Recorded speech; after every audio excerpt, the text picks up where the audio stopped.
Aí foi. Nada do que eu falei foi gravado, então, né? Bom,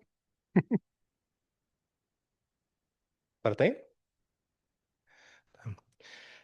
Então, para registro, fazer um resumo muito sintético do que eu falei enquanto não estava sendo gravado, né? Queria realmente deixar um agradecimento registrado à professora Maria Helena. É uma gentileza incrível fazer esse convite, abrir essa possibilidade e dizer novamente, só para ficar registrado, né? A minha alegria de estar aqui com os colegas do programa, que é um programa que eu tenho um carinho enorme. Eu conheci esse programa na licenciatura. Eu estava fazendo licenciatura na Unesp, em Rio Claro. Então, um professor que era de São Paulo, um dos nossos professores favoritos de lá, ele fez uma excursão com o pessoal de lá, da graduação, e apresentou o programa, né? E não me ocorria, falando, mestrado na USP, não. Eu já estou fazendo física na Unesp, eu já estourei o teto das possibilidades de toda a minha hereditariedade. É o máximo que dá. Eu tinha passado na USP, mas como eu queria sair de casa, né? Fui para fui pro interior de São Paulo. Não, mas mestrado já é demais, não vai dar. Para mim não dá. Prestei, passei, né? Falei, não, deu alguma coisa errada, né? Uma coisa. E ainda passei pro doutorado. Falei, não, bom, então tá bom, né? Então o problema acho que é comigo, né? Então eu conheci esse programa, tenho um carinho muito grande por esse programa. É, eu terminei o doutorado, né? Passando por uma pandemia. A gente teve programas é, de, de extensão de prazo, que foram fortemente aconselhados a gente fazer essa extensão de prazo, né? Por N razões. Mas defendi no ano passado, então é possível, né? Então eu fico muito feliz, só queria registrar mesmo a felicidade de estar aqui conversando com vocês sobre um tema que a mim é muito caro, porque é algo que eu fiz, algo que eu tenho feito e algo que eu pretendo fazer, né? Em relação a minhas linhas de pesquisa, vamos dizer assim, né? Então, não só falo de mapas, vamos dizer assim, né? O mapa é como uma ferramenta para você falar de certos fenômenos que você se interessa, né? Então, deixa eu pegar meu. Tá no modo apresentação aí? Se passa. Tá bom. Eu tava revendo o meu resumo, não, e eu fiquei pensando, falei, poxa, será que alguém entendeu o que eu escrevi? Será que ficou claro para alguém? Porque para mim ficou bem claro, né? Mas eu disse lá, né? Só pegar aqui minha colinha. Discutiremos mapas conceituais como ferramentas pedagógicas para aprimorar a aprendizagem em ciências. Etapa de proficiência, né? Eu falo, tal. E depois falo a teoria da carga cognitiva, falo teoria dos códigos de legitimação, né? Muito bem. E todo mundo entendeu tudo, né? Claro. Depois eu fiquei. Quando eu tava divulgando na minha família, falou: Ó, gente, vou estar lá na USP, né? Pô, mas você não saiu de lá ainda, você já se formou? O que você tá fazendo lá? Eu falei, não, fui convidado pra falar. E quando você vai ganhar? Eu falei, não, você não vai ganhar. Ganhar experiência, né? Ganhar oportunidades. Aí eu postei o resumo, né? A foto do evento e tal. Falei, nossa, eu não entendi nada. Aí eu lembrei, né, que muitos orientadores devem já ter falado e repetido. O seu projeto ele é bom quando você consegue explicar para as pessoas da sua família, para suas tias, seus tios, sua avó. Então eu falei, vou tentar. Não sei se eu vou conseguir, mas vou tentar. E lancei lá uma explicação. Eu falei, olha, você aprende coisas, né? Você sabe de alguma coisa. Você pode não saber de tudo, você pode não saber de um monte de coisa, mas alguma coisa você sabe. E muito bem, né? Então, existe uma série de teorias que explicam como que você sabe das coisas e como você aprende outras coisas que você não sabe. Uma delas fala da arquitetura cognitiva humana, que é a teoria da carga cognitiva. Ela diz que basicamente você tem duas classes de conhecimento. Um tipo de conhecimento inato, ou seja, por você ser um ser humano, você já tem uma série de capacidades latentes que todo ser humano tem. Por exemplo, reconhecer rostos. Via de regra, todo ser humano já nasce com essa capacidade latente a ser desenvolvida.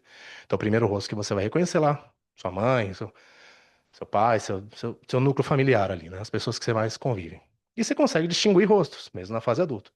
Quem ensinou a gente a reconhecer rostos? Não. É uma capacidade que a gente aprende de forma natural, conhecimento inato, ou conhecimento de tipo primário. Agora, existe outra classe de conhecimentos que a gente precisa ser ensinado, senão a gente não aprende. Dessa classe de conhecimentos é onde eu insiro o meu interesse, basicamente, de pesquisa, chamado conhecimento de tipo secundário. Esse pode ser meramente cultural, você aprende uma língua, você aprende costumes, tradições, por mera imersão no meio que você está inserido, né? E outros são instrucionais, por exemplo, a física, as ciências, né? As regras da linguagem, tá? Isso você aprende por meio da instrução. Então, o meu interesse começou a se voltar em torno disso. Falei, como é que o sujeito aprende isso? Como é que eu sei que ele aprendeu? Então, aí entra os mapas conceituais. O mapa conceitual, ele é uma ferramenta de representação de conhecimento, mais especificamente de conhecimento de tipo conceitual, ou seja, envolve conceitos. Então, quando eu peço para um estudante fazer um mapa, eu estou querendo acessar, né, como ele pensa sobre determinado assunto. Que relações ele faz? Eu quero acessar o conhecimento dele. Poxa, não é só perguntar? Não é só pedir para ele escrever um texto? Então, o mapa ele tem certas capacidades que vão além, vamos dizer assim, do texto. Simplificam, sintetizam, né? Então, esse é o meu interesse em mapas. Então, eu quero saber como que o sujeito aprende. Preciso de um repertório para entender como o sujeito aprende, que vai me orientar em termos da instrução, como que eu me organizo em torno da instrução, como é que eu não vou ensiná-lo, né? Não vou depositar o conhecimento nele. A gente entende que o conhecimento é uma construção. Então, como que a gente consegue mediar esse processo para que ele junte as pecinhas? Então, se trata bastante de mediação, né? E aqui entra o meu interesse desde a graduação, a avaliação. Como que eu sei se isso deu certo? Como que eu sei que isso funcionou? Como é que eu sei se ele aprendeu? Não sei se vocês têm essa impressão, talvez não tenham. Se alguém não tiver, pode se pronunciar. A gente encerra por aqui. De que quando a gente passa por vestibular, o processo seletivo não termina. Toda prova é um processo seletivo, especialmente nas disciplinas mais duras, né? Então a gente vai fazer lá, sei lá, física 1, física A, física B, cálculo, geometria analítica, álgebra linear, quântica. As provas, via de regra, elas são seletivas. Não são avaliações de tipo formativa. Então, aquele instrumento avaliativo, ele não está te fornecendo dados para você aprender. Ele está te sinalizando coisas que você não tem a menor ideia. Ou que você foi bem. Não, olha, você domina esse campo de conceitos. Muito bem. Isso me incomodava bastante como estudante. Eu falava, o que que essa prova prova? Porque, pô, você estuda muito, quem tá sabe do que eu tô falando. Você estuda, chega na prova, cai aquela questão, que é uma questão esotérica. Porque só o professor sabe de onde ele tirou aquela questão. É hermético. É um mistério, é um arcano. Porque você olhou assim os 10 livros e não tinha nada nem semelhante. Então, ele selecionou aquela questão para. Claro, a lógica dele é óbvio. Se ele consegue resolver essa questão, é porque ele aprendeu. É tipo, você joga o sujeito para no meio da piscina. Se ele sobreviver, é porque ele aprendeu a nadar. É uma lógica. É isso? Então, isso, como estudante, me incomodava. Não sei se incomoda vocês, se alguém tá ok com isso. Mas eu pensava, poxa, como é que é? Como é que seria um processo avaliativo, mas que não fosse só para selecionar quem aprendeu e quem não aprendeu? Aí você, na licenciatura, você toma contato um pouco com referenciais que vão te orientando nessa direção. Você descobre o que é uma avaliação formativa, o que é o processo de avaliação, que não é coincidente com simplesmente uma prova. Uma prova pode ser um instrumento utilizado no processo de avaliação, né? Mas você vai tomando contato com isso, e isso me gerou interesse. Quando eu cheguei no mestrado, eu passei aqui, o meu interesse era avaliação, propriamente dito. Então, só que quando eu me debrucei no campo da pesquisa nacional, em termos de avaliação, existia um campo de estudo muito relacionado a avaliações em larga escala. Ou a prova Brasil, Enem, ENAD, é, provas desse tipo. Não era o meu interesse. Eu até comecei a olhar isso, só que não era meu interesse, eu não consegui desenvolver muito bem. Então, veio uma troca de orientador, conheci o professor Paulo, é, é, com uma disciplina de mapas conceituais que ele dava lá na Faculdade de Educação. E eu falei, bom, é isso, porque eu não estou querendo saber de avaliação em larga escala, avaliação de sistemas, né? Eu acho isso tudo muito interessante, mas não é onde eu estou olhando, eu quero saber o indivíduo, o sujeito, na cabeça dele. A avaliação da aprendizagem. Não que eu não ache o resto importante, mas eu também quero me interessar sobre isso. E eu cheguei para ele todo, professor, eu quero estudar mapas, porque eu acho que eles podem ser utilizados como avaliação de aprendizagem. Eu achei que ele ia ficar feliz, não sei, animado, ou um cara que quer trabalhar comigo, né? Ah, mas pode? Eu falei, pô, mas aí você estourou meu balão. Não pode? Aí a gente ficou nessa. Pode, não pode, pode. E ele já tinha uns dois artigos, pelo menos, publicados, avaliação, depois, eu descobri depois, com mapas conceituais. Eu falei, ah, então você tá só brincando com a minha mente, né? Já começou aí o negócio de orientador, né? Então, veja, a partir daí o meu interesse era em avaliação. Queria usar mapas para avaliação da aprendizagem. Ou seja, simples assim. E foi onde eu debrucei o meu mestrado. Já no doutorado, eu explorei mapas, mas com uma outra perspectiva. Então, para a gente já avançar um pouquinho na nossa apresentação propriamente dita, né, eu vou começar do começo, né? Pode passar, por favor? Então, tem esse título, né, que é dessa apresentação. No pedido do seminário, foi pedido um título, um resumo, e uma sessão como se fosse ali o Adriano por ele mesmo, né? Eu não sou muito bom nessas coisas, mas como me foi dado um exemplo, falei, ah, então, tipo, algo que eu gosto de fazer além da pesquisa, né? Aí eu coloquei lá os meus porquês e como. Pode passar mais um, por favor?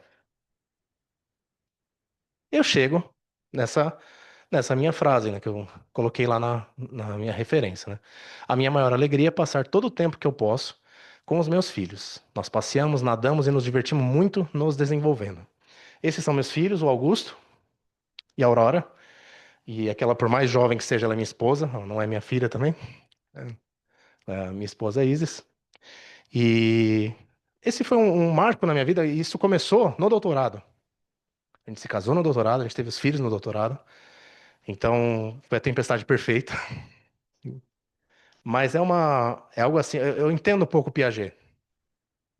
Obviamente não comparando, né? Mas o desenvolvimento de uma criança é algo fenomenal. É algo assim incrível, fantástico. Cada coisa que ele aprende com você ou apesar de você, perto de você, é algo fantástico. Então, observá-los crescendo, se desenvolvendo, aprendendo as coisas, vendo que a gente ensina muito mais com o exemplo do que com o preceito, é algo que tem sido uma aventura incrível. Então, eles são os meus porquês, né? Pode passar, por favor? Isso. Aí eu chego, né, no PIEC, lá do mestrado, e dito isso já na minha introdução, eu conheço o grupo de pesquisas e mapas conceituais, o GPMC. É o grupo coordenado pelo professor Paulo Correia, né? E eu tive essa conversa inicial com ele, falei, professor, você pode ter interesse em me orientar, né? Eu não tenho assim, um projeto muito bem definido, eu só tenho interesse de pesquisa, né? Ele, não, tudo bem, a gente encontra uma coisa para você, né? E ele fazia questão que, que eu participasse das reuniões de grupo. Eu falei, não estou interessado nesse negócio de reunião de grupo, não quero. Eu quero fazer meu projeto e ir para casa. Cumprir as disciplinas, fazer o projeto e ir para casa. Então eu não estava muito antenado na experiência da pós-graduação. Um pouco por morar muito longe, né? Morava na periferia de São Paulo, lá na Zona Sul. É um trabalho vir para cá, bem, pegar trem, a linha 9 ali não era brincadeira. Na Zona Sul. É. É, é o Jardim Selma. É, não, por aí. Por aí. Tipo, pegar andar até o ponto, 15 minutos, depois até o trem, depois eu já conheço. Quando chegava na linha 9 já estava perto da USP. Mas enfim, só que era uma condição participar do grupo de pesquisa. Nisso, para resumir a história, né, eu descobri que a experiência da pós-graduação ela pode ser muito mais do que você fazer o seu projeto, cumprir as disciplinas. pegar o diploma. Tem um monte de porquês no meio. Por que você está fazendo isso? Por que que você quer ser mestre, doutor, doutora? Por quê? Pelo título? Para ganhar mais? Porque é a USP? Ou porque você realmente tem um interesse em se interessar pelas coisas? Pesquisa, interesse de pesquisa, interesse no ensino, futuramente o interesse pela extensão, né? Então, aos poucos, eu fui me interessando pela vida na pós-graduação, propriamente dita, né? Por fazer mais coisas além de fazer bem o meu projeto e cumprir bem as disciplinas. Então, tem uma série de eventos como esse, né, que para vocês é disciplinar, para mim é opcional, já estou fora do programa. Então, tem uma série de vivências dentro da pós-graduação de várias naturezas, acadêmicas, culturais, políticas, éticas, enfim, uma série de movimentos acontecendo que só podem acontecer dentro de uma universidade pública. São incríveis, assim, não dá para fazer tudo, mas dá para fazer alguma coisa muito bem feito, né? Então, adentrei ao grupo de pesquisa, ele ainda existe, né? A gente tem uma produção bem larga, mas aí vocês pesquisem lá na internet, tem no canal do YouTube, tem podcast, tem muita coisa. E a ABMC, que é a Academia Brasileira de Mapeadores Conceituais. Então, a gente tem um curso, parceria da USP, com o Coursera, para formar mapeadores conceituais. É um curso gratuito, né, da plataforma Coursera. E, claro, quem ainda não conhece, vale a pena dar uma olhada.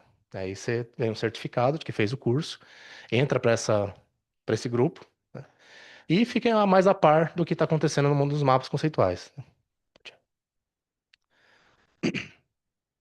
Isso. O meu mestrado, ele teve esse título, ele foi bem simples, né? Olhando sob essa perspectiva.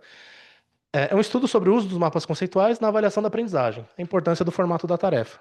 Então, foi bem simples, né? Estudo quantitativo, grupo experimental, grupo controle, não teve propriamente disso, teve mapas conceituais de referência, né? Sob uma condição e sob outra, quase espontânea, né? Mas se interessarem, olhem lá o trabalho, né? Mas era isso, eu queria ver a eficiência do mapa conceitual como ferramenta de avaliação e quais as condições que eu precisava atingir. Parte, a professora Mariana já colocou aqui, não é só você mandar o sujeito fazer um mapa. É a mesma coisa que você pedir para ele escrever um poema em alemão. Porque se ele não sabe a estrutura de um poema e não domina a linguagem do alemão, mas os poemas são tão lindos e a língua alemã é tão desafiadora. Sim, é. Mas existe vários passos atrás. Então, pedir para o sujeito fazer um mapa é condenar a ferramenta. Isso aqui não dá certo. Ou, na melhor das hipóteses, eles gostaram. Eles gostaram. Mas não era questão de gostar ou não gostar. Claro, não é para eles odiarem, né? Mas a questão não é gostar. Assim, funcionou qual que era o seu interesse no mapa? Era que ele fosse uma representação do conhecimento do sujeito? Era que facilitasse o aprendizado dele? Qual que era a sua intenção? Era só lúdica? Que tem coisas muito mais lúdicas do que o mapa, né? Então, a gente discute um pouco disso nesse, nesse projeto e nos trabalhos que se desdobraram dele. Pode passar, por favor? E no doutorado, o pretexto também são mapas, né? Estudo sobre o uso dos mapas conceituais no ensino de ciências, uma ampliação do horizonte teórico para orientar a superação da lacuna teoria prática. Então, no doutorado, eu estou falando sobre mapas conceituais também, né? Mas eu estou falando sobre outra perspectiva. Já não é mais uma ferramenta avaliativa. Não é só uma ferramenta de representação do conhecimento. É uma ferramenta que permite a gente visualizar a capacidade de modelagem do conhecimento. É um outro nível. É um pouco que eu vou falar nessa apresentação.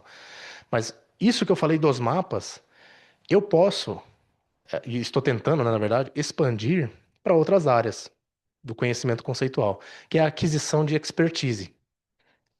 Quando você sabe que domina um determinado assunto, de acordo com essa tese, com a minha tese que eu defendi, quando há a superação da lacuna teoria prática. Ou seja, você domina tanto no campo teórico quanto prático. Vamos colocar dessa maneira, né? Imagina, o que que é um estudante expert ou um pesquisador expert? Ele tem todo o repertório teórico que o orienta a tomar decisões, né, bem qualificadas em momentos novos, em momentos de novidade. Então não é só reproduzir tudo aquilo que ele conhece, mas é essa teoria e prática que unidas permite que ele tome decisões em situações novas, em situações emergentes. Isso é um traço de expertise. Porque só reproduzir, tá lá, mecanicamente reproduzindo, né? Ou conhecer só na teoria, bom, eu sei o que deve ser feito, eu não sei fazer, mas eu sei o que deve ser feito. Então, aqui a gente está falando de aquisição de expertise. Então, eu falei no meu doutorado sobre aquisição de expertise em mapas conceituais. Tá? Meu interesse, no ensino de ciências, claro, né? O meu interesse é expandir isso, por exemplo, para a área da física. Como é que eu entendo quais são ali ó, a orientação instrucional para o indivíduo dominar a quântica, relatividade.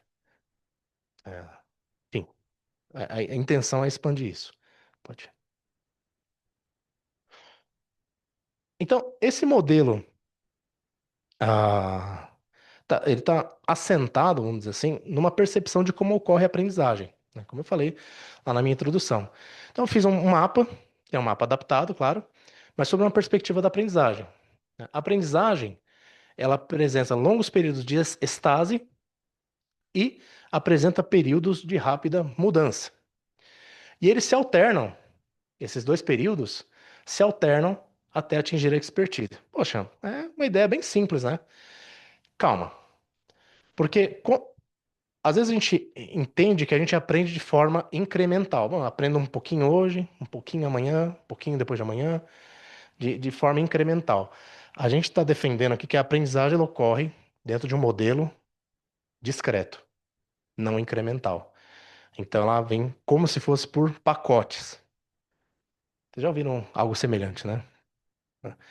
Então não é algo tão simples assim. É uma ideia bastante interessante. Aqui essa mudança, né, que eu estou chamando de aprendizagem, ela tem a questão da aprendizagem segmentada ou cumulativa, né? Que vem representada nessas estruturas de conhecimento. Por que que eu estou usando pequenos mapinhas aqui para mostrar essa estrutura, né? Porque elas representam um tipo de conhecimento. Por exemplo, esse aqui é um conhecimento prático ou procedimental. Ele é simbolizado por essas caixinhas em mapas conceituais, porque um procedimento é uma coisa depois da outra, hierarquizado. Primeiro faz isso, depois aquilo, depois aquilo. É um procedimento, né? E o conhecimento teórico, dessas estruturas mais hierárquicas, já é algo mais em rede, uma rede mais bem articulada e integrada. Então eu uso esse símbolo para representar esse tipo de conhecimento, tá? Então, eu falava desse modelo de aprendizagem, né?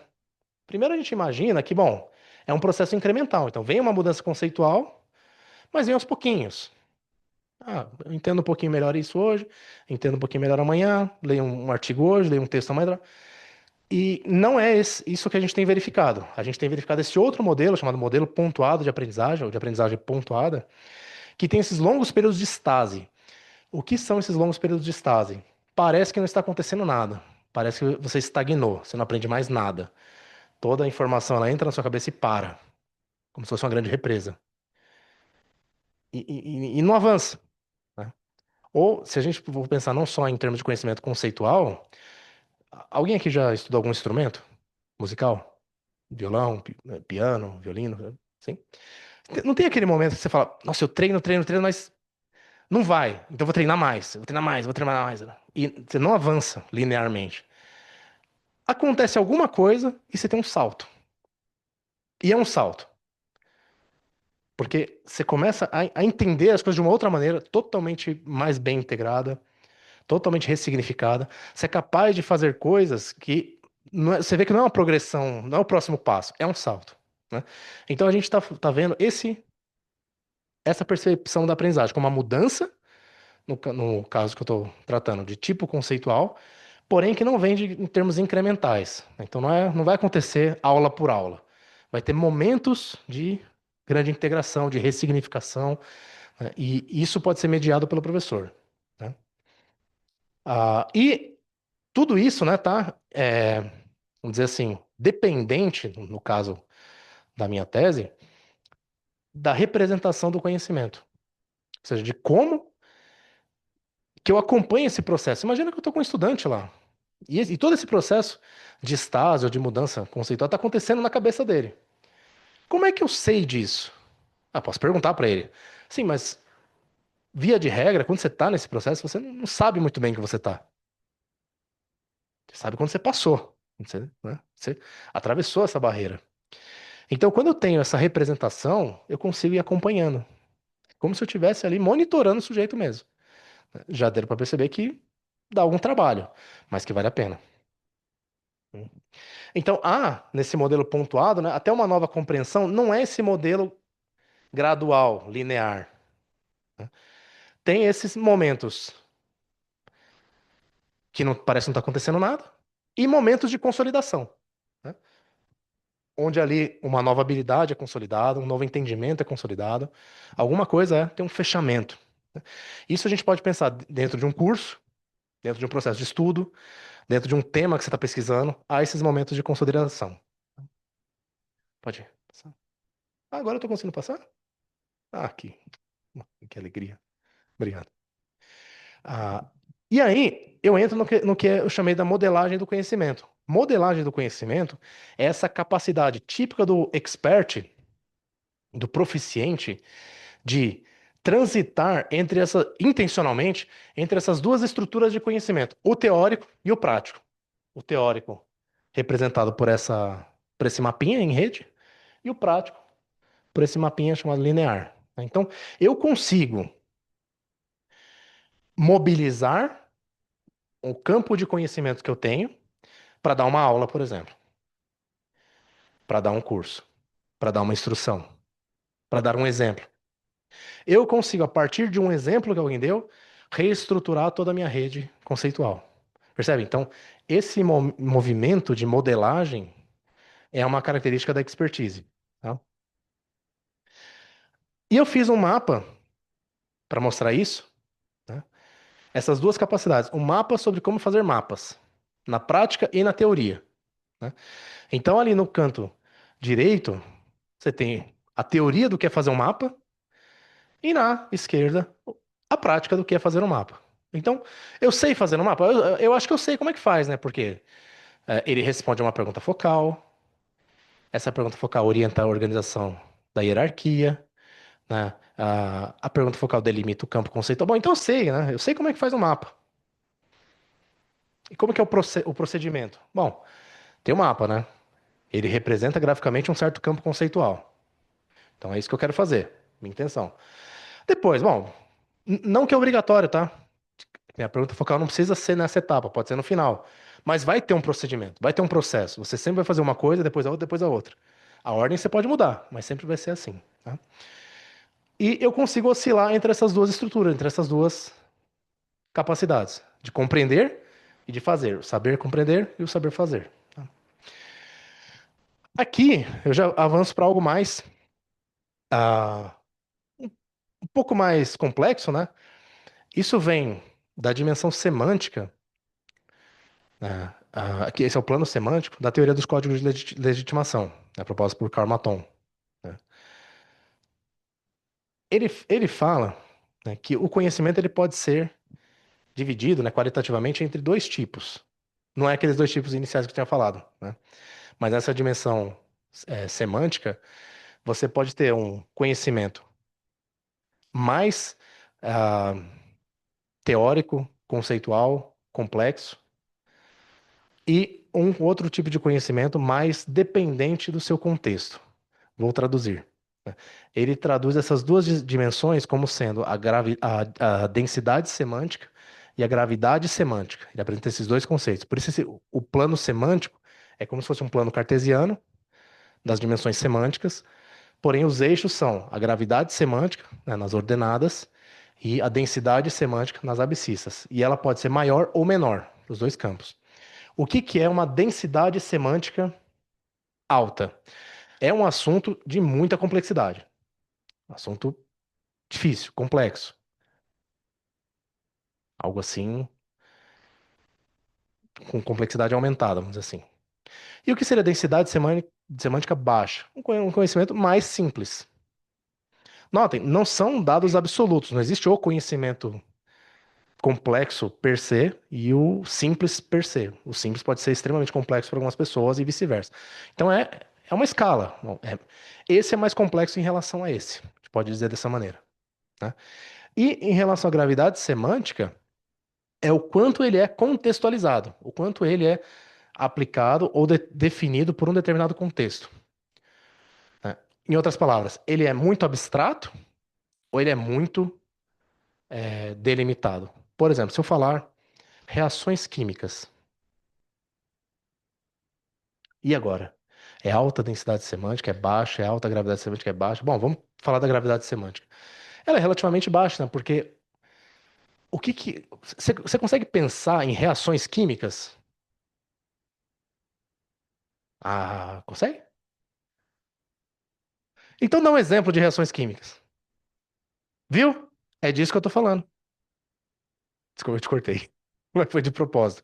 Porque reações químicas é algo com baixa gravidade semântica, porque é muito abstrato. Quando dá um exemplo, você aumenta a gravidade semântica. Ah, tá. Isso é um exemplo. Então, você percebe? Então eu posso pegar o exemplo que a colega deu e falar, isso é um exemplo disso. Então eu estou oscilando entre as gravidades. Uma hora eu aumento, outra hora eu diminuo, tá? Isso vai fazer sentido daqui a pouco. E eu uso essas estruturas, na verdade eu não, né? É que aqui tá, a barrinha tá aqui no meio, mas tem um pesquisador chamado Ian Kinshin, que ele usa os mapas conceituais para explicar essas mudanças nas estruturas de conhecimento causada pela aprendizagem e pela aquisição de expertise. Então, toda essa representação que eu estou usando, ela não é original minha, né? Eu só me apropriei disso. Ele usa os mapas conceituais para mostrar como que seria a cabeça do sujeito, vamos dizer assim, enquanto ele está aprendendo. Então, a gente tem um iniciante, ele teria essa estrutura. Ou seja, se o iniciante fosse fazer um mapa, o mapinha teria essa cara. Por quê? Porque é um conceito no centro e vários relacionados. Por exemplo, olha, é, eu vou fazer um mapa conceitual sobre reações químicas. Só que eu não tenho a menor ideia do que é isso. Então eu falo, olha, reação química é uma área da química. Pronto. A reação química é difícil, tá? Outra que não tem nada a ver com os meus outros dois conceitos. Então eu pego uma ideia central e vou relacionando outras. Tô começando a aprender, né? Esses dois que a gente já tinha comentado antes, né? O teórico e o prático. Né? O teórico já, uma rede conceitual mais bem estruturada e integrada. Então eu tenho todo um. Eu sei reconhecer uma reação química quando eu vejo uma, por exemplo, porque eu tenho todo esse repertório teórico acionado. E o prático, que é o que efetivamente é uma reação química. Então, isso aqui tá, segue os passos e tudo mais. Tá? E esse. O especialista, o expert, ele teria essa capacidade de modelagem, que a gente mencionou já, transitar entre as duas estruturas de conhecimento. Ou seja, ele domina, consegue, tanto na parte teórica quanto na parte prática. Então ele superou o que o Kinsey chama de lacuna, ou gap, né, ele fala, lacuna teoria prática. É o que separa o iniciante do especialista. Então a minha tese ela foi nesse sentido. Olha, o que separa, qual que é a lacuna teoria prática do mapeador conceitual no ensino de ciências? Porque ele não vai aprendendo fazendo mapas. Claro, se ele não fizer, não vai aprender nunca. Mas não é só fazer muitos mapas, não é fazer por muitas horas. Né? Do que depende isso? Então eu vou respondendo essas questões lá. E eu uso uma das coisas diferentes que tem, né? É que eu uso um referencial, um horizonte teórico, né? Não uma teoria, que vai um pouco além do que tradicionalmente é associado aos mapas. Então, eu não fico associado somente ali na questão da aprendizagem significativa. Né? Então, eu não pego referenciais antagônicos à aprendizagem significativa, naturalmente, mas, de certa forma, que a gente entende que complementa, porque a aprendizagem significativa não responde a tudo que a gente deseja. Né? Nenhuma teoria responde, na verdade. Então, por isso que a gente vai criando esse horizonte teórico. Então, eu peguei elementos da teoria da carga cognitiva, peguei elementos da teoria dos códigos de legitimação, né? A taxonomia de Bloom, eu utilizei para responder algumas coisas. Né? E aqui, tudo isso dentro do plano semântico. Então, é muita informação ter nessa imagem, claro, né? Então, o expert, ele, ele tem essa estrutura com alta gravidade semântica e alta densidade semântica, né?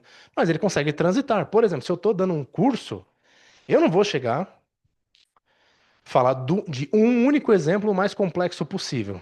Porque os estudantes, eles, ou quem está ali assistindo o curso, vamos dizer assim, né? Ele não vai entender nada. É aquele exemplo que o professor dá que só ele entende, né? Então, por que que eu estou estudando isso? Além de ser muito interessante. Porque isso vai orientar na orquestração, vamos dizer assim, de um curso, de uma aula, né, de um processo de ensino e aprendizagem, né? Então, como que eu vou transitar entre essas diferentes densidades e gravidades? Como que um professor ele manipula isso dentro da sua sala de aula? Quando que é a hora de eu dar um exemplo? Quando que é a hora de eu dar um exemplo mais simples ou mais complexo, mais prático, mais abstrato, né? Então, esse é um fundamento, né? Como eu mencionava, entre os mapas meramente descrevem o tema, aqui é a pirâmide de Bloom, né, dos objetivos de aprendizagem de Bloom. Os processos os processos cognitivos mais simples, vamos dizer assim, dentro da base, lembrar, compreender, né, estariam associados a mapas mais descritivos. Como eu mencionei ali do iniciante, ele está começando a fazer mapa. Então, quando você começa numa ferramenta de representação sobre um determinado tema que você não domina muito, a tendência é a descrição. Então você falar o que é o tema. Como eu falei agora, eu não domino reações químicas. Então eu vou falar, bom, o que são reações químicas? Né? Bom, reação química é isso, é aquilo outro. É uma descrição. Né? É diferente quando eu uso processos mais sofisticados, do tipo, olha, eu vou discutir agora implicações de certas reações para o clima global, pro clima global. Algo assim, nossa, aí que você vai ter que fazer um recorte, porque é um negócio gigantesco. Você tem que. Você não, com certeza, para discutir isso, você não está começando a aprender reações químicas. Você já está discutindo implicações em outras áreas. Percebe? Então, são mapas jamais explicativos, com alto poder de explicação. Então, ele não vai ficar na descrição apenas, o que é o tema. Ele pode até ter algumas características descritivas, mas ele vai direto na descrição, que já são processos mais avançados, vamos dizer assim, os higher order thinking skills, né? As habilidades de pensamento de ordem superior, né? Eu fiz um mapa, esse é um mapa que articula o meu referencial teórico. Eu não vou ler ele inteiro, né? Porque senão a gente vai extrapolar um pouco o tempo. Mas basicamente, o que eu estou olhando, o que eu olhei, né, no meu projeto? A questão da mudança conceitual, eu marquei em preto aqui. é, o que seria, o que eu precisaria para construir o meu horizonte teórico, né? Então, eu precisaria de elementos que me explicassem a mudança conceitual, a aprendizagem com a mudança conceitual. Né? Eu precisava de um modelo de aprendizagem para discutir esses fenômenos, né? É, a ideia de estruturas de conhecimento representadas por mapas conceituais, então me foi muito cara, então precisei fundamentar bastante isso, né? Porque é como se, para a gente tá trabalhando isso, fica muito natural. Você falar estruturas de conhecimento, mas para qualquer um de fora, você tem que explicar muito bem. Porque estruturas de conhecimento é uma palavra que pode ter muitos significados, não sei, para quem não está pesquisando exatamente isso, né? Então, uma das dificuldades que vocês vão enfrentar, que todos nós enfrentamos, é quando você percebe que você está falando para outros pesquisadores que não são do seu grupo de pesquisa, para outras pessoas que não são só o seu orientador. Então, a sua pesquisa ela vai ficar gravada num acervo para pesquisa nacional que sai internacional. Então, você está falando para vários públicos. Então isso tem que ficar bastante claro do que você está falando, o recorte que você está fazendo, o fundamento que você está fazendo. É uma contribuição. O mestrado e o doutorado são contribuições acadêmicas, né? Fala do processo de estase e da lacuna teoria prática. Então isso é o que eu integro, então vou dizer, isso é como eu integrei a minha rede conceitual para explicar o meu horizonte teórico, para explicar a minha tese, né? Aqui é o mapa do meu projeto, vamos dizer assim, que daria ideia do que eu fiz, no caso do que eu iria fazer, no que eu já fiz. Então eu falei, olha, o mapa conceitual, né, foram usados para revelar as estruturas de conhecimento, né? Eles têm comunidade fundamental as proposições, tá? As proposições, então o que que eu fiz nos mapas que eu coletei, que eu utilizei como fonte de dados, né? Eu li as proposições, que é isso aqui é uma proposição. Mapa conceitual tem como unidade fundamental as proposições. Isso em si é uma proposição. Um conceito, um termo de ligação, outro conceito. Isso é uma proposição. Então, foi analisando cada uma das proposições em diferentes níveis. Primeiro, o seu poder explicativo. Meu estudo um, eu chamei de estudo um. O poder explicativo dos mapas conceituais. Se eram mapas mais descritivos ou mais explicativos, de acordo com com as proposições. A correção conceitual, ou adequação ao conteúdo científico de referência. Então, a qualidade, vamos dizer assim, do pensamento científico, a partir das proposições, né? E, por fim, o plano semântico. Eu categorizei, né, classifiquei cada uma das proposições e plotei no plano semântico, de acordo com aquele DS+, GS+, DS-, GS-. Então, essa proposição aqui, ela é mais complexa, mais simples, mais abstrata, ela é mais contextualizada, depende mais de um contexto. Fiz para cada uma das proposições. E, assim, deu um trabalhão enorme, mas resultados bem interessantes. Eu não vou explorar os resultados aqui propriamente ditos, né? Mas só para falar do que eu fiz, né? E essas estruturas, essa oscilação, elas são reorganizadas com as ondas semânticas. A onda semântica é o que a gente está chamando esse fenômeno de oscilação entre essas duas estruturas. Você lembra lá do título? Modelagem do conhecimento. Essa modelagem ocorre por esse movimento de ondas semânticas, né? Ora você aumenta a densidade de gravidade, ora você diminui a densidade de gravidade. Aumenta, diminui, aumenta, diminui, aumenta, diminui. Para quê? Dentro do desenho instrucional isso funciona bastante. Isso é interessante. Porque imagina que tudo isso aqui é muito abstrato, muito. Mas imagina que você está dando um curso. Você começa pelo quê? A aula básica.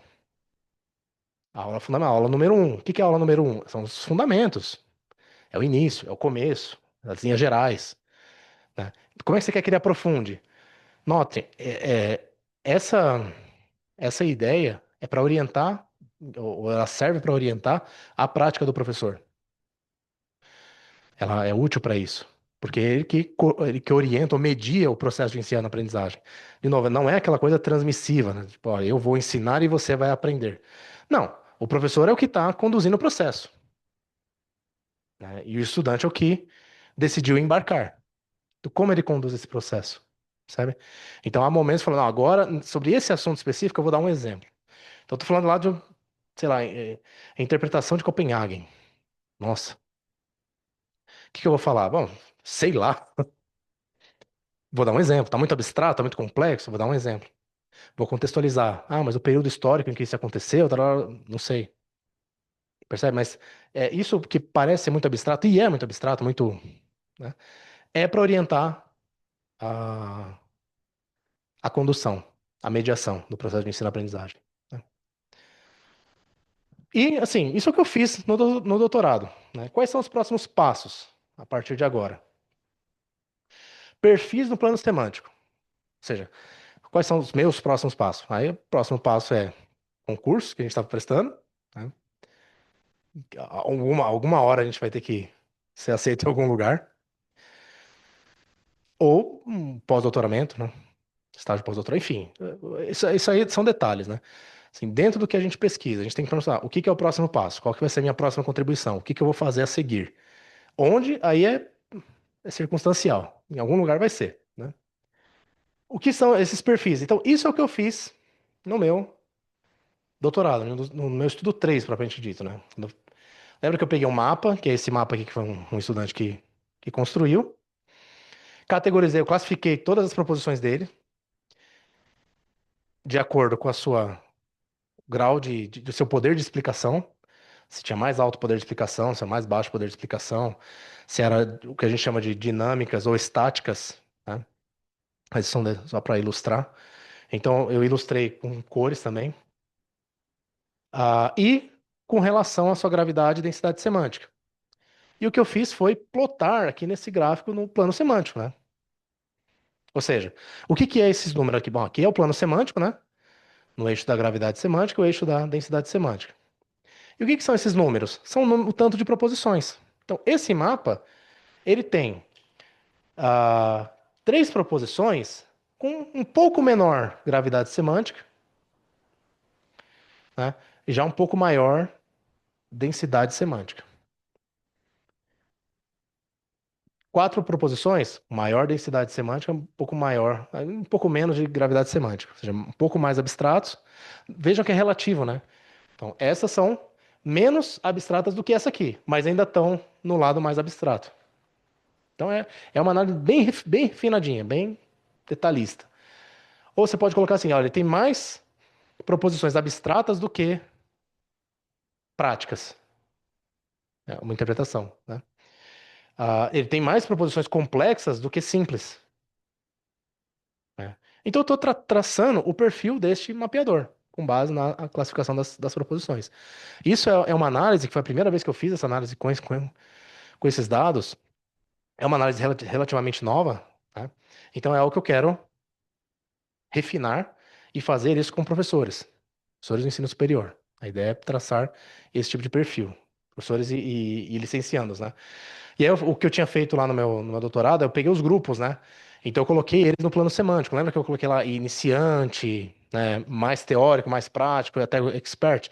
Então, eu tinha grupos de alunos e eu fui colocando eles mais ou menos onde eles se encontravam de acordo com essa classificação. Então, eu tinha, por exemplo, ó, o grupo G5 era o que tinha as proposições mais ingênuas, vamos dizer assim, mais genéricas. Então, é um grupo que eu posso querer saber mais, né? O grupo aqui, G3, G2, já está numa fase de transição. É como se eu olhasse ele uma. Claro, não é, exatamente, não é isso. Um grupo não está virando o outro, claro. Mas é como se fosse aquela foto estroboscópica, né, que mostra várias etapas. Então, de uma forma geral, você pode entender, olha, talvez, né, é uma forçação de barra, talvez o curso esteja caminhando mesmo para a expertise, porque alguns estudantes estão migrando para lá e outros estão a caminho. Então, isso é uma informação importante para um professor, né? Então eu fiz isso. A minha intenção é fazer um estudo com esse desenho, né? Caracterizar os perfis dos mapeadores, uma possível pergunta de pesquisa, né?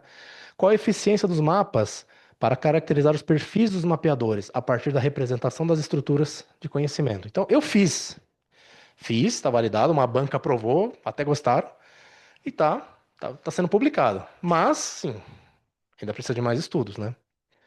Aí tem uma hipótese de trabalho, um instrumento de coleta, assim, eu fiz o desenho, né, de como seria o estudo. Um outro ponto, conceitos portais na física, algo que eu praticamente não falei, tanto de propósito, porque eu não falei, não aprofundei isso no meu doutorado e não aprofundei isso aqui nessa apresentação. Mas sabe quando a gente fala desses saltos, né? Esses saltos, ele vem com uma superação não só desse gap, dessa lacuna teoria prática, mas com o domínio desses chamados conceitos portais. Então, existem esse tipo de conhecimento que é transformador, né? Então, tem as características. Não, deixa eu voltar aqui. As características dos conceitos portais eles são transformativos. Uma vez compreendidos, causam uma mudança significativa na percepção do assunto. A gente tem bons exemplos em outras áreas da ciência do que são conceitos portais. Por mais que tenha uma discussão epistemológica tal, em torno dessa ideia, mas a gente tem bons exemplos. Na física, ainda nem tanto. Ainda está sendo estudado. Mas, por exemplo, na biologia, a gente tem o conceito de evolução. A evolução, o conceito de evolução é um portal dentro da biologia, já mais ou menos bem estabelecido. Por quê? Porque uma vez que você compreendeu o conceito de evolução, toda a sua visão do campo da biologia, do campo do estudo da vida, ele é ressignificada. Tudo que você entender da biologia, você vai entender a partir da lente da evolução das espécies. Então, certas afirmações, certas ideias, certas teorias já não vão mais servir, porque você já compreendeu esse conceito. É um conceito que transforma a visão sobre o campo de estudo. E a ideia assim, é que existem esses conceitos na biologia, na química e existem na física, né? Quais são? Eu tenho algumas ideias dentro do que eu já tenho pesquisado, mas aprofundar essa ideia, estudar mais profundamente os conceitos portais, é pensar e falar como que eu ajudo. Como que eu medio, faço a mediação do salto? Que o cara tá preso na estase, ele tá lá sofrendo. Como que ele dá o salto? Isso envolve compreender quais são os portais que ele tem que atravessar, né? Eles são irreversíveis. É difícil ser esquecido. Então, uma vez, por exemplo, você dominou o conceito de evolução das espécies, dificilmente você vai para uma explicação, vamos dizer, criacionista. Você entende, assim, não, eu entendo o que que é a explicação criacionista, eu entendo, mas percebe? Você não tem mais aquela visão, olha, por exemplo, ó, o órgão evoluiu para tal finalidade. Como é que pode ter?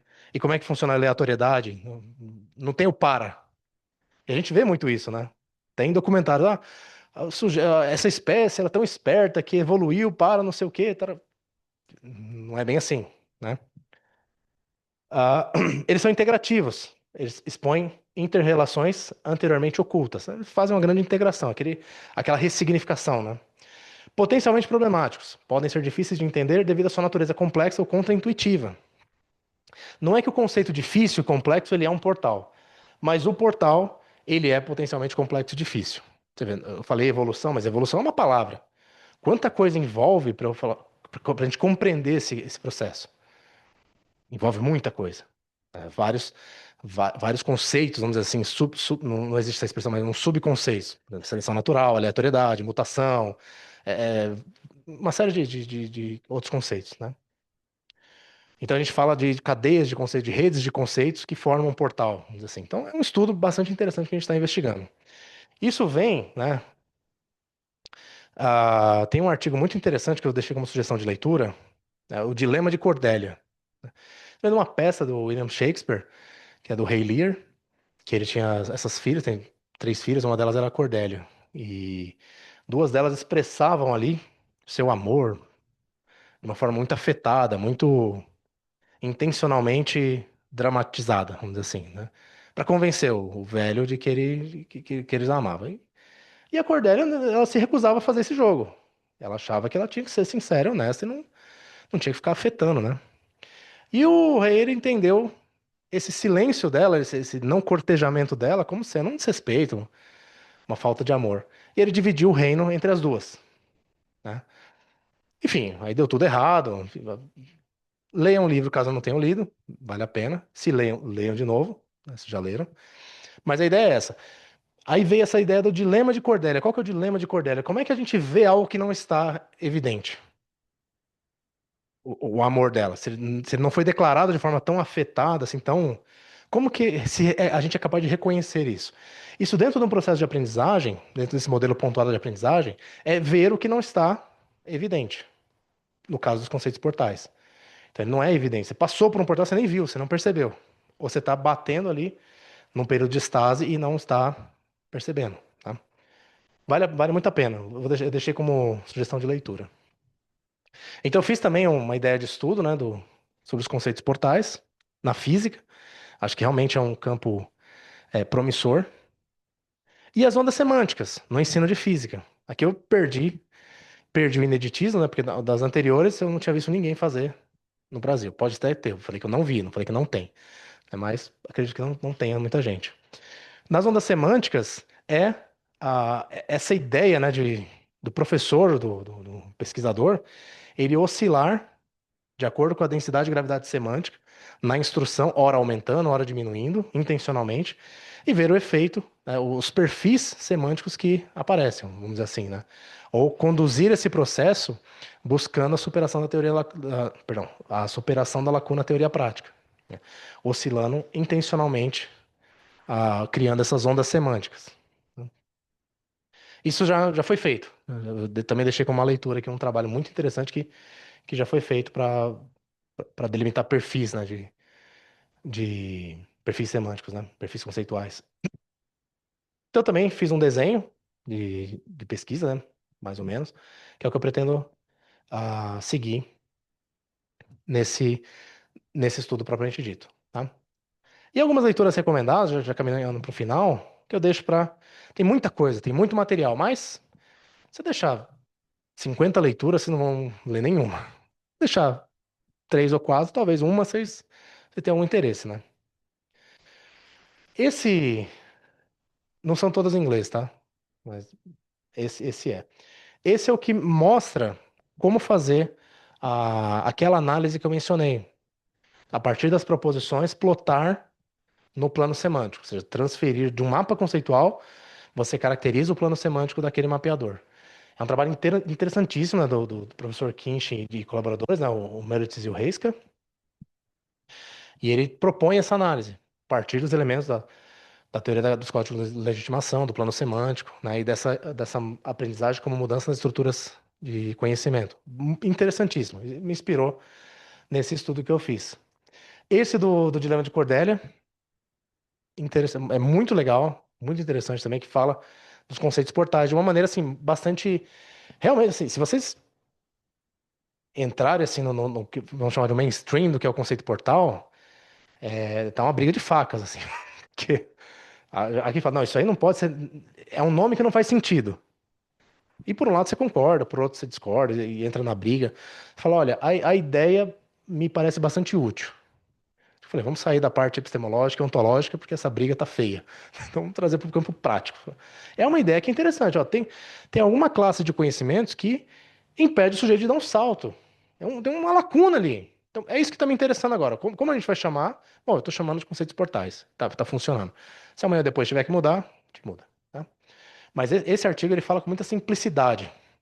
Ele é bastante diretivo nesse sentido. Esse livro, ele, ele reúne ali muita coisa do que eu fiz na minha tese. Né? Um livro publicado em 2016 pelo professor Ian Kinshin, que vale muito a pena, assim, por quem tem algum interesse em mapas, não na parte mais iniciante, como fazer mapas, aí não. É como usar mapas para outros processos mais sofisticados envolvendo a aprendizagem conceitual, tá? Aí já é um pouquinho mais avançado nesse sentido. Se vocês quiserem, claro, não, eu quero começar do zero os mapas. Quase nenhuma dessas leituras serve, tá? Mas a gente tem outras. Então, manda um contato, a gente envia uma boa literatura para vocês. Ah, esse artigo do professor, né, Santos e do professor Mortimer, ele faz exatamente esse processo das ondas semânticas.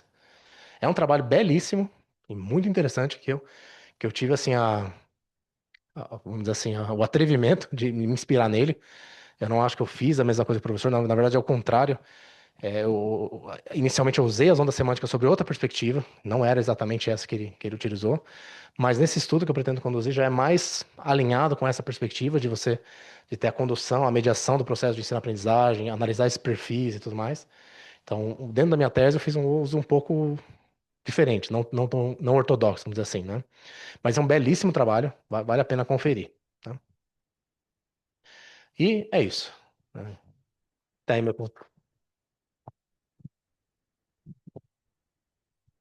tá aí meu e-mail, quem se interessar. Pode mandar perguntas, dúvidas.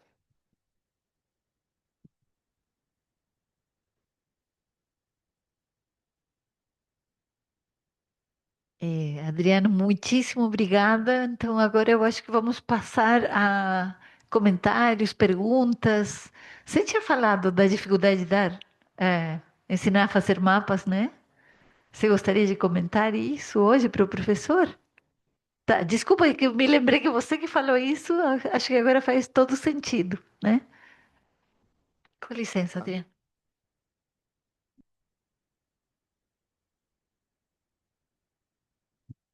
Na verdade, eu tinha comentado na apresentação passada, eu dei aula para alunos do ensino fundamental e eu tinha uma turma que eu queria desafiá-los.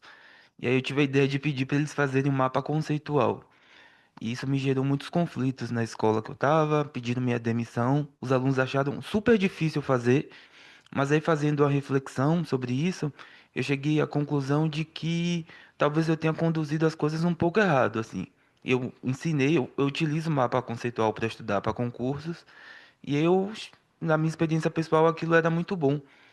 E aí eu ensinei os alunos em uma turma, em uma aula só para fazer o mapa conceitual, e aí, quando eles foram fazer, era muito ruins, assim. E o feedback deles em relação a isso que eles achavam extremamente difícil construir um mapa conceitual. Com relação à apresentação de hoje, eu fiquei muito feliz em ver alguém discutir sobre avaliação. No início da sua apresentação você falou o meu projeto de mestrado é sobre avaliação em física e para mim parece um tabu o pessoal do ensino de física discutir avaliação. Parece que nós, professores de física, entendemos avaliação como sinônimo de uma prova. Então, ver alguém da área de ensino de física discutir avaliação por meio de mapas conceituais me deixa feliz.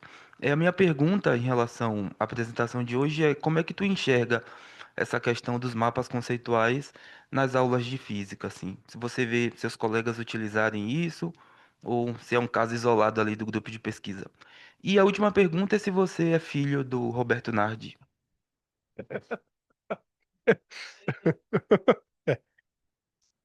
É. Começar pela última? Não, não sou. Eu já conheci alguns momentos o professor e tal, mas não sou. E que eu saiba, não. Que eu saiba, não. Teve um concurso que eu fui prestar, veio uma colega candidata também, um pouco preocupada, falou, mas você é filho do Roberto Nardi? Isso deveria dar uma grande vantagem, né? Não, não sou, não. Então, não sou. Tá? Qual é o seu nome? Paulo?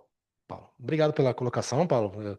Eu tinha essa mesma percepção que o campo da avaliação, especialmente da avaliação da aprendizagem, beira negligenciado, beira ser negligenciado. Assim, quase não tem gente pesquisando sobre isso. Você olha nos anais, por exemplo, dos eventos, o campo de avaliação normalmente é muito pequeno.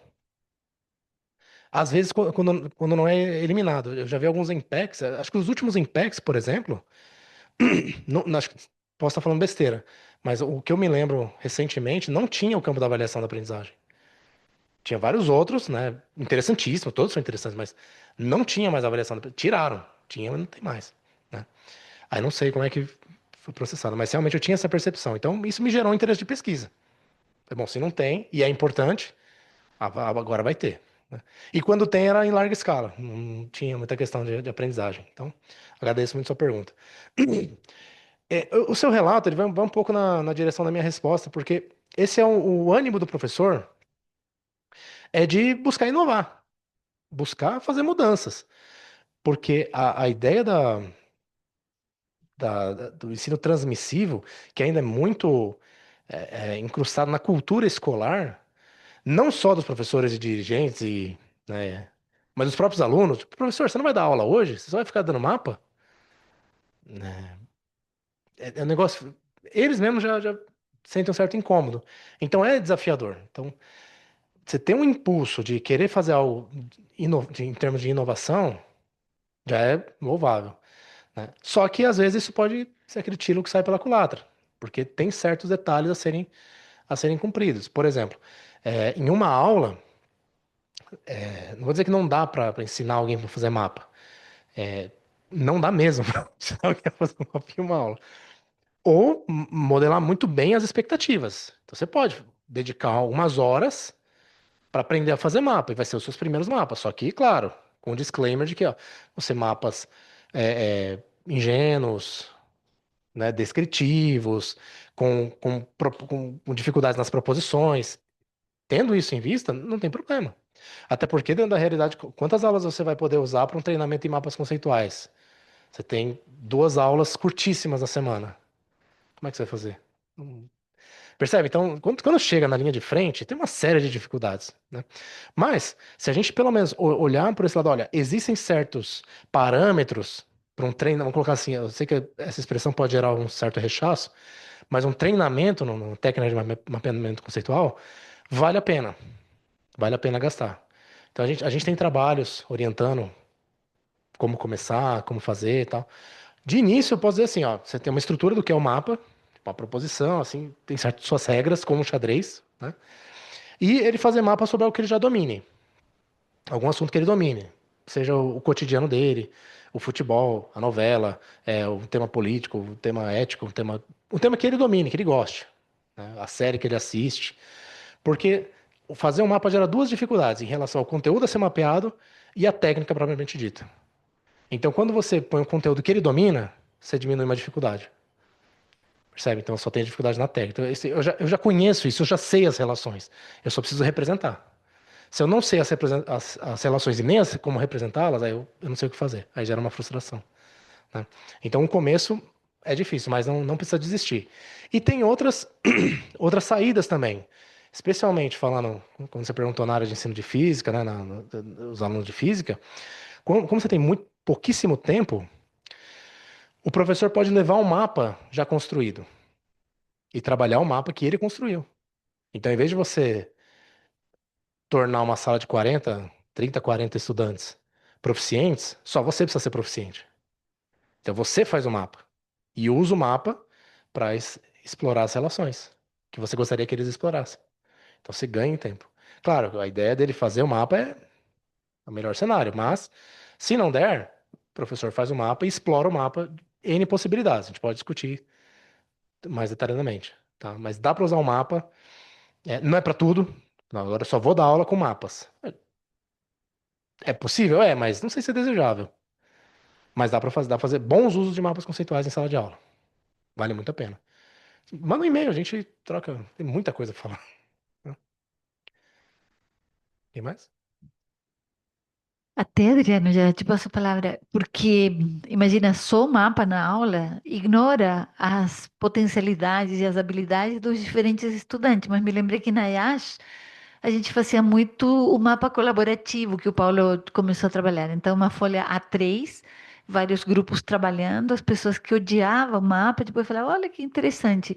E uma coisa muito interessante que você falou do tema de interesse. Porque se você fala, vamos fazer um mapa sobre reações químicas, por exemplo. Ah, não. Qual que é seu time? Ah, Corinthians. Por falar qualquer um, tá, gente? Não é porque é o time do meu marido. Mas aí você fala Ah, não, tudo bem. Que mais é corintiano? Tá, se junta. Ah, você gostaria de discutir a relação com o seu namorado? Parece uma questão boba. Mas olha que coisas de interesse muito próximos da realidade, eles vão fazendo mapa. E depois a técnica vai se aprimorando, mas primeiro ver as relações que eles podem construir, Sim. né? Rodrigo.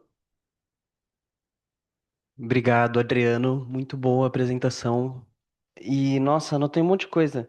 Mas eu fiquei mais curioso sobre se isso já vem sendo aplicado em sala de aula, seja para fazer as ondas semânticas ou as avaliações por mapas, porque eu me preocupo muito no tempo. Tipo, demora muito tempo para avaliar o mapa, demora muito tempo para. Porque, pelo que eu entendi, você analisa o mapa e vai colocando naquele mapa, né? Naquele diagrama. Demora muito tempo para fazer isso, é individual, é viável fazer numa sala de aula com 20, 30 alunos? Ótima pergunta. Excelente pergunta. Então, é uma das limitações do meu trabalho, que ele é eminentemente teórico, vamos dizer assim, né? É como que isso chega na linha de frente.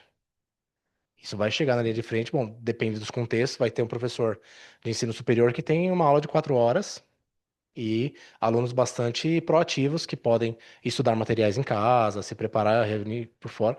E outros de ensino médio, por exemplo, que tem duas aulinhas ali de 30 minutos, porque não é 50, não são 50 minutos. 30, 25. Chegar, organizar a sala, fazer chamada, devolve o lápis do coleguinha, né? Não xinga o coleguinha disso, tá? Então nisso vai um tempo. Então, 25 a 30 minutos, né? Então são diferentes realidades. Eu não desci esse nível de detalhe. Eu ainda estou no nível da, olha, isso pode ser utilizado. Como isso pode ser utilizado? Bom, nesse contexto, assim não. Porque como é que um professor nesse contexto vai parar, vai dar uma prova com mapa e vai pegar 40 mapas. Não, antes disso, né?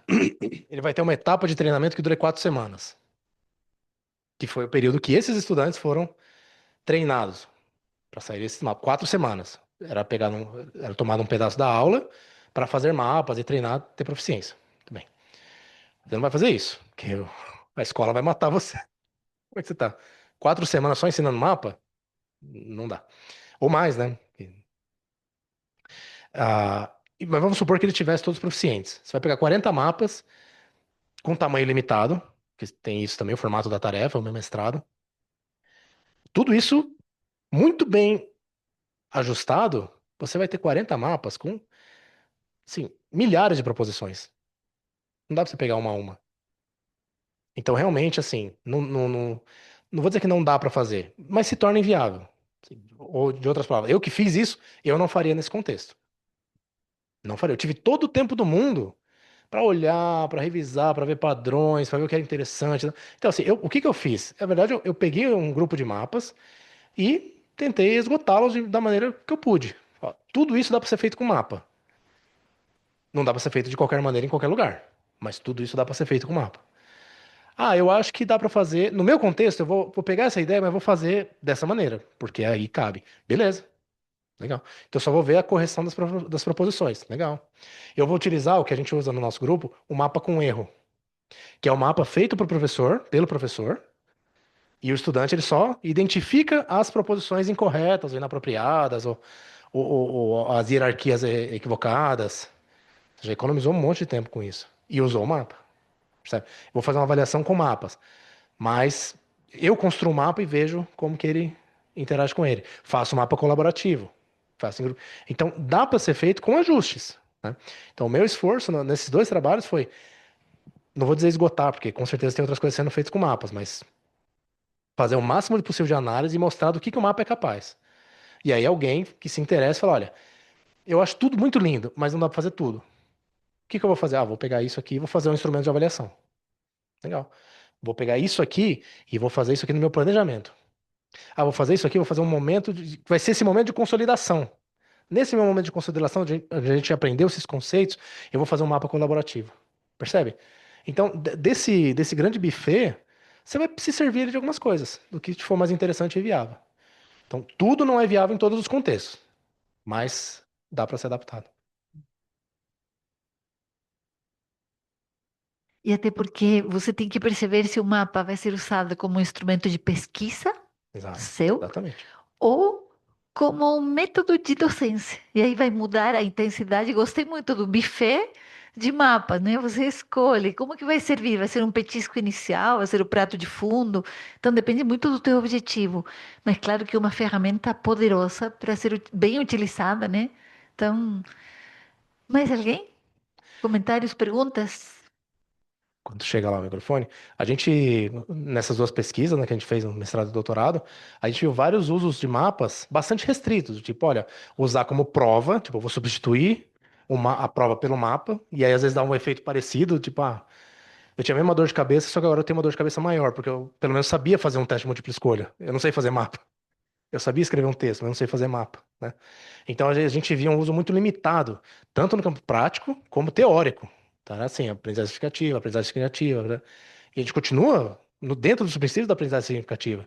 A gente não abandonou, a gente só está expandindo.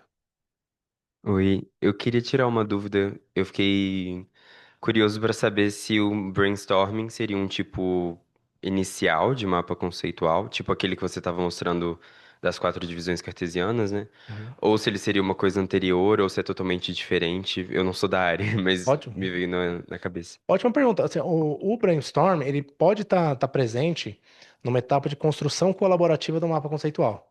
Então, vamos supor, você reúne em pequenos grupos. Então, assim, a gente vai falar do quê? De um tema, tá? Dentro desse tema, a gente vai ter um recorte. Muito bem. E aqui o que a gente vai falar? O que que é interessante? Aí cada um vai pondo o seu conceito. Ah, eu acho que isso aqui entra, acho que essa relação entra, nessa aqui acho que sai. Acho que isso aqui se integra melhor com isso. Não, acho que isso aqui não tá legal. Então, faz parte de uma das etapas, né? Na verdade, você pode fazer em todas as etapas, né? Porque o mapa, ele tem um dos princípios do mapa conceitual, é a revisão recursiva. É parte do princípio que o mapa nunca está pronto. É, cheguei no mapa final.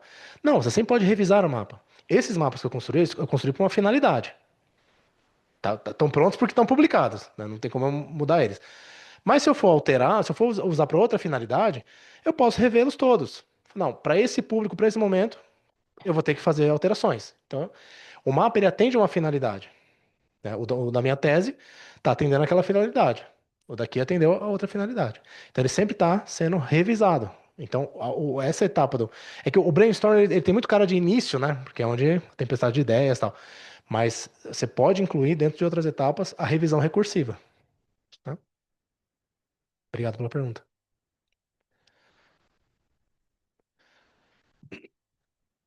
Tem mais alguém? Mais algum comentário? Obrigada. Tem mais aqui. Oi, eu queria perguntar se depois que você dá essa aula para os alunos, né, ensinando a fazer mapa nessas 4 semanas, se eles aplicam no sentido de, tipo, começar a usar para estudar, se você percebe isso, se eles começam a usar como método de estudo próprio, e se você individualmente usa especificamente os mapas para estudar, para qualquer, assim, qualquer assunto no geral, ou se ele serve para temas mais específicos, não temas no geral, mas momentos mais específicos ali da parte de estudo. Sim. Obrigado pela pergunta também. É, esses mapas coletados, eles foram coletados numa disciplina lá na IASH há 12 anos atrás. Então, era um formato de CN, na disciplina de Ciência da Natureza, que ele mudou. Então, ele não é mais feito com os alunos fazendo mapa. Então, isso não é mais dessa maneira. Agora, o professor utilizou, ele construiu os mapas e tal, ele foi aumentando a eficiência da disciplina, né? Então, mas sim, uma vez que o estudante ele começa a saber fazer mapa, ele usa para estudar para prova. No meu mestrado, o que eu chamava de grupo controle e grupo experimental, assim, os estudantes eles foram permitidos na prova usar uma cola oficial, que era um mapa construído por eles. Então eles podiam construir um mapa com certas características, né? Uma página ali e tal, e consultar este mapa para fazer a prova, que era uma prova feita em mapas também. E a gente aí a gente separou os dois grupos, né? Os que decidiram fazer o mapa e os que não decidiram não fazer, né? Aí a gente viu a diferença. Um mapa de diferença. Teve uma enxurrada de diferença nas qualidades dos mapas. Então, eles fazem mapas para estudar. Hoje, por exemplo, olha, eu quero me tornar proficiente. Eu não tô ganhando nenhum por fora, tá? O Paulo não tá ganhando nada por dentro, né? Imagina eu por fora. Mas eu indicaria para o pessoal fazer o curso no Coursera. Fortemente. É gratuito, é simples. Assim, o Paulo, ele tem. Bom, não é porque ele foi meu orientador, né? Já falei bem, já falei mal, já amei, já odiei. Meu orientador, né? A relação. Acho que, tirando meus pais, acho que minha família é a relação mais duradoura que eu já tive até o momento, né? Falei que eu me casei no doutorado, né? Já conheci o Paulo desde o mestrado. Então, assim, eu indicaria fortemente, ele tem uma didática incrível. Assim, realmente fora do comum. Eu já tentei, eu já tenho alguma experiência em mapas. Eu, quando tento ensinar alguém a fazer mapas, eu, ó, suo a camisa para ensinar alguém a fazer mapas. Ele faz como assim, uma destreza. Também ele suou muita camisa para chegar nessa destreza. Mas eu indicaria assim, faça o curso no Coursera. Curso de mapas conceituais, professor Paulo Correia. É, você vai atingir um nível mínimo de proficiência, né? Aí a última pergunta, que é se eu estudo com mapas. Às vezes sim, às vezes não.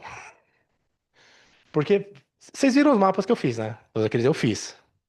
Vocês imaginam que eu não fiz ali em 5 minutos, né? Levei algum tempo para fazer aquilo. Então, às vezes, por questão de dinâmica mesmo, eu faço pequenos esquemas. Não são mapas mentais, né? Mas também não são mapas conceituais. Então, eu vou esquematizando hierarquicamente a classe de conhecimentos para ficar mais automatizado possível dentro da minha memória de trabalho. Mas eu não tenho tanto tempo para fazer um mapa daquela qualidade. Porque, de novo, o mapa ele cumpre uma finalidade. Aquele mapa é para eu mostrar para alguém. O mapa para eu estudar, eu não vou mostrar para ninguém. É para eu assentar bem minhas hierarquias. Se eu não preciso de algo tão bonito assim, eu me acerto. Mas eu posso dizer assim, os princípios todos eu uso. Não tem como. Não tem como. Eu cometo certos erros às vezes. Eu vou estudar um assunto que não é totalmente conceitual, que é algo mais ali, vamos dizer, das humanidades. Não estou dizendo que não tem conceito, não é isso que eu estou dizendo. Mas algo que tem uma epistemologia diferente. Eu vou tentar usar essa rubrica quase. Nossa, mas não dá muito certo. Tipo, quais são os conceitos principais? Ah, tudo bem, isso é o começo da discussão. Algo que na ciência, às vezes, é o. Bom, já entendi quais são os conceitos principais em física clássica, em física moderna. Pronto, já cheguei onde eu queria. Quando você começa a estudar história, filosofia, sociologia, os conceitos principais não é nem o início da conversa. Porque até os conceitos principais estão em discussão. Então não funciona, mas aí precisa ver alguém de lá usando. Que eu, cabeça mais exata, né? Obrigado pela pergunta. Obrigada. Mais algum comentário?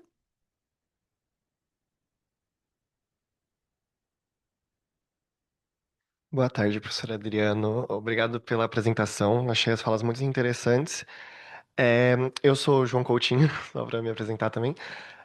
A minha dúvida, ela tem relação se tem algum estudo ou alguma pesquisa que foca um pouco mais nesse processo de criação dos mapas, porque eu percebo que eles geralmente vêm, olha, o mapa está pronto, vamos estudar isso. E mais especificamente, se há alguma diferença em estudantes que realizam esses mapas, vamos dizer, manualmente ou digitalmente, não sei como pôr isso em dúvida.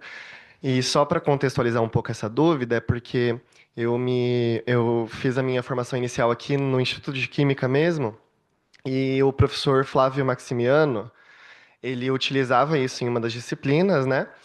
E eu achei que eu detestava mapas conceituais, porque na aula ele falou, não, vamos fazer e tudo mais.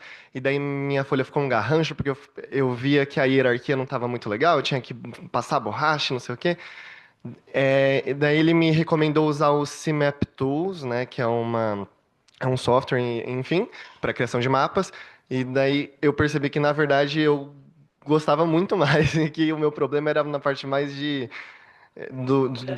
operacional, exato. Que com o computador me ajudando para fazer aquilo fazia muito mais sentido. Daí eu queria saber se tem algum estudo que vai um pouco nessa linha. Sim. Obrigado pela pergunta, João. É, Olha, estudo propriamente dito, assim, por exemplo, a diferença de você fazer manualmente ou digitalmente, né? Eu não, que eu me lembro assim, não existe. Que eu me lembro, né? Mas tem preferências, por exemplo. Como eu falei, o mapa ele tem uma finalidade. Se eu vou fazer uma apresentação, eu vou fazer no formato digital. Se eu apresentasse um mapa manual, aquele mapa todo. Você vê como eu me esforcei pra estar bem bonitinho, né? Dá uma explosão, tipo, nossa, não entendi nada, mas parece estar bonitinho. Tipo, uma arte moderna ali, sabe? Esse meio. Eu sei que é arte, mas não entendi muito bem. Dá um esforço enorme. Imagina se eu entregasse manual aqui. E a letra não é das melhores, assim, pra entender. Então, esse é um problema. Mas eu não gosto de fazer, assim, não sou muito de fazer mapa manual. Eu faço, como eu respondi a ela, anotações, eu anoto muito, né? Faço esquemas. Aliás, tem como a gente voltar rapidinho para a apresentação? Eu queria mostrar um material extra. Se não der, não tem problema, né? Deixa eu ver.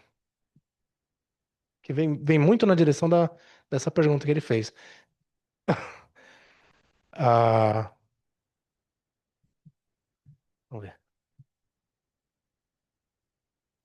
Isso, vamos ver.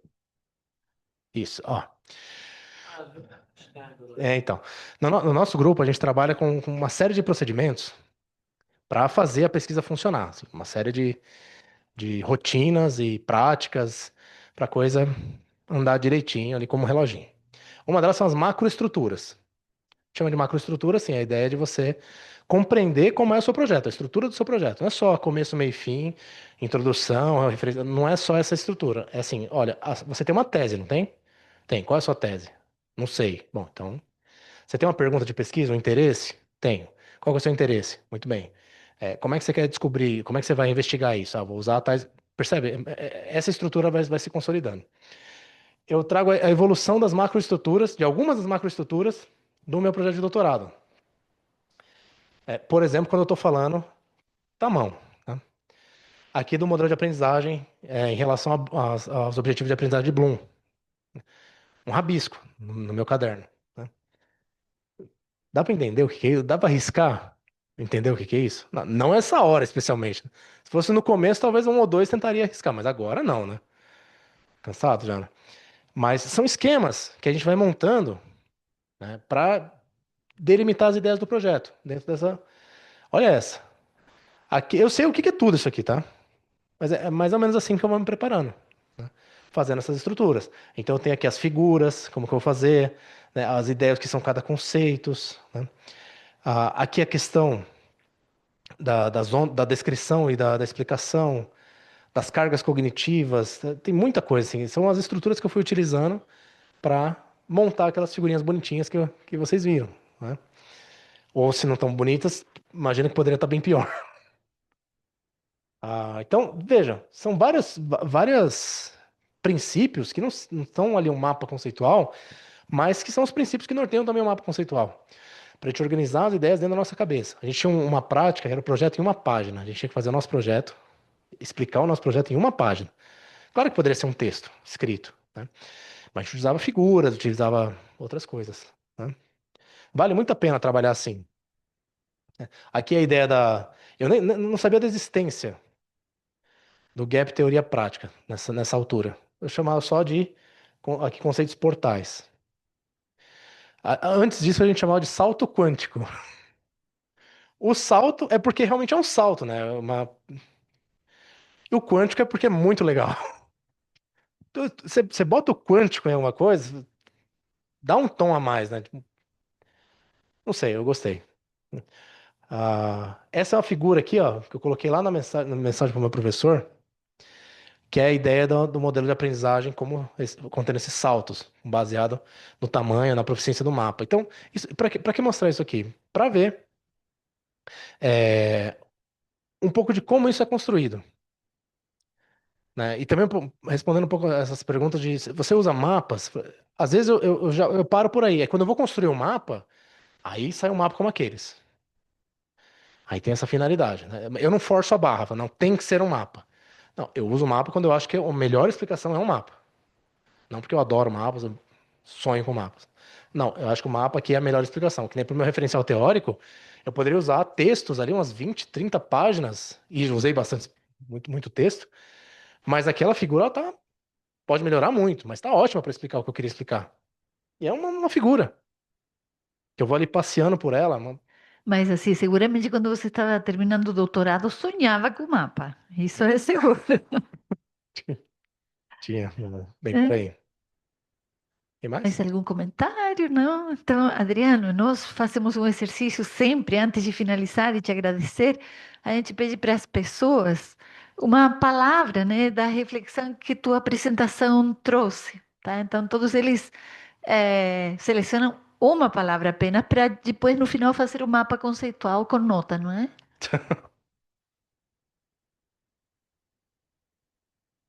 Ah, ai, tô tão longe, peraí. O pessoal vai querer me matar, né? Que eu tô pegando o tempo do café. Eu achei criativo essa palavra. Obrigado. Salto. Sal. Mapa. Boa.